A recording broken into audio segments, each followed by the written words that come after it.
I'm Allison Cruz here in Amelia County in Jetersville, and I'm for the soil.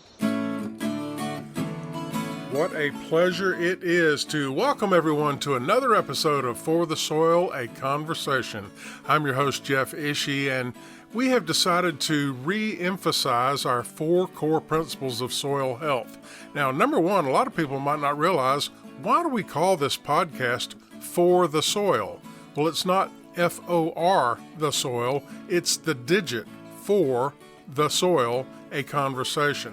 And the digit 4 reminds us simply that there are 4 core principles to improving soil health. Number 1, keep soil covered. Cover crops are our friends. Minimize soil disturbance. Where possible, use no-till methods in gardening and in commercial agriculture. Number 3, maximize living roots. That improves the biodiversity and overall life within the soil. And energize with diversity. Practice crop rotation. All these things are very healthy for the soil. And once again, that's why we call it For the Soil, a conversation. It's the digit 4 because there are 4 core principles to improving soil health. Now, let's get to the podcast.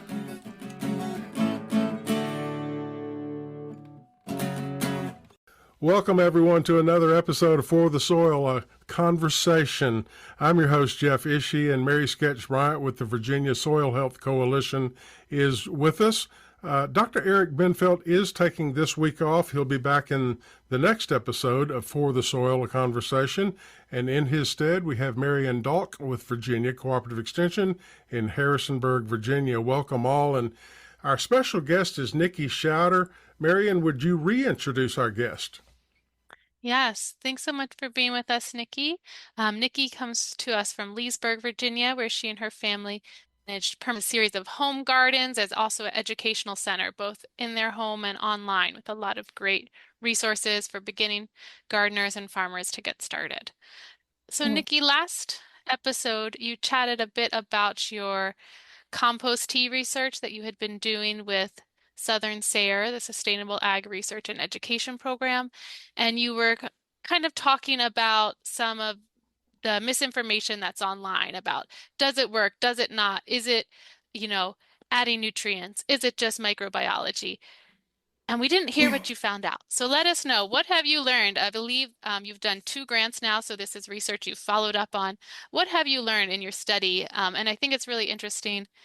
You've kind of mapped the whole DNA of the compost tea. So tell us a little bit about what you've learned and what you can share with us. Yeah, so compost tea does work. And I think one is there was initially what's confusing is there's different definitions of compost tea. Like there's some people who don't call compost tea that has been aerated tea. They will call it extract. And if a compost tea hasn't been fed or so normally, I guess I should backtrack and say how do you make compost tea, right? Normally we would brew compost tea is basically a bag of compost which you dump into a water bath, and then you bubble that water bath, however big it is or small, and then you are hoping that by doing that you're facilitating the growth or bloom of aerobic bacteria that's beneficial. And then you pour after a certain period of time. So that period of time changes. Like some people will say it's 24 hours. So I've also tested that where we found, one, it depends on the temperature, but the fewer the hours, the more rich or diverse your bacteria is. And then you pour it over on your plants afterwards. And because it's in a liquid form, it can really penetrate into the soil and get to where it needs to go. Whereas if you're top dressing with compost alone, you'll have to wait for a rain event or watering for it to go down. And so to answer some of those questions, so many things that I learned. One, diversity. It's if you bubble the compost tea, if you do it the way that is in a USDA manual of making compost tea, and you feed it certain things, you will see a spike of microbiology, but you will see that they select after a 24-hour period to like top 3. and a lot of the biology dies. So it actually is less diverse to have a compost tea than it is to have just a compost that's not bubbled or fed. And so that one was like, what, is this right? And so I had to test, like, what if we feed it molasses? What if we feed it fish hydrolysate? What if we feed it humic acids? Are there any differences? And then we found that if the feed was molasses, which is more of the sugary based, which kind of points towards our own microbiology, like when we eat sugar, so a lot of the bacteria spikes and then dies. But if it's more humic acid based, which are more of your stable carbons that you feed the compost tea, then the diversity is kept throughout the 24 period, or it buffers it. So if you want to do humic acid plus fish hydrolysate, humic acid plus kelp, then it buffers it. And does it have nutrients? Well, there's nutrients. It depends on what your compost to begin with is. So for my study, I did vermicompost, because there's a lot of studies that show how the red wriggler worm really changes and makes compost even more rich when it passes through its gut. On top of the red wriggler worm, it also acts as a sort of filter of pathogenic bacteria. So it helps get rid of salmonella, which is one of the main concerns of like the organizations, the government organizations that try to say, do not use a certain kind of do not feed your compost tea. So that was the other one when I first started, like, well, the USDA says you're not supposed, for compost teas, officially, you're not supposed to feed them anything. But if you don't feed the tea anything, Dr. Elaine Ingham, who's like a big author on compost teas, will say that it doesn't promote any growth. And in the end, you can feed it, and it's safe and, pathogen free. You'll have to test it probably a few times to see if it's right. But I think red wriggler worms using vermicompost is a great beginner way to like give that first filtration system going. So yeah, that's one of those things. But all the way to like, what are the bacterial players, a whole host of them, and what are the top 3 that survive at the end? So it's just interesting to like, well, we thought we were multiplying the bacteria, but maybe we're multiplying, but we're only multiplying 3 kinds. Well, it's fascinating research, and I want to make sure that our listeners are aware that all of this is available, your research, online at your website at permaculturegardens.org, and there at the menu bar right across the top, if you scroll down on the word resources, boom, compost tea research, and it shows links to your compost tea effectiveness on leafy greens, compost tea microbiome. It's all there for people to continue researching like you did. What was it like to work with the SARE organization, SARE, Sustainable Agriculture Research and Education? What was it like to work with them? Well, it's a real honor to work with them and be given this opportunity to just ask these questions and try to answer them. And now the second part of it is like, okay, I did all this research. I want to get the word out there and help answer these questions for farmers who have these questions on their hand, just as I did. And I'm already doing some of those conversations with local farmers, and that's really interesting. So I think it makes a difference when they know, oh, they can do this. It's very accessible, and it's something that will improve their yields. Nicky, so the name of your farm and your company is Permaculture Gardens, but what are we talking about when we say permaculture? Yeah, so the permaculture term came about when Bill Mollison, who is considered like the father of permaculture, and his graduate student David Holmgren first coined that term when Holmgren was writing his thesis, and it first came to be known as permanent agriculture. But when asked later on in his life, Bill Mollison was asked, like, what is permaculture? And he said, it's a set of permanent systems for persistent human existence. And other people, when I took my permaculture course, our teacher asked us what our definition was. Like, I know that for me, permaculture is always all about design, based on observation, so that you can create a yield that is growing ever more abundant as the years go by. So there's so many there's so many definitions, and I encourage you to go to my blog because I have answered that quite extensively there and pulling from different sources, not just one or two, and permaculturegardens.org/what is permaculture, and just clarifying that it's different from sustainability because it is not just like a small input yielding a bigger output, which is what sustainability is, but that big output feeding back into that small input and creating that spiral, if you want to look at it at that way, every iteration of a season and every year getting bigger and bigger and better. The system becomes more efficient, you use less work to grow more food. And that can be applied, permaculture can be applied to agriculture. It can be applied to music, to the way you do business, even to the way you do art, because you're trying to always look at a system and design your life so that it is efficient and abundant and you're thriving.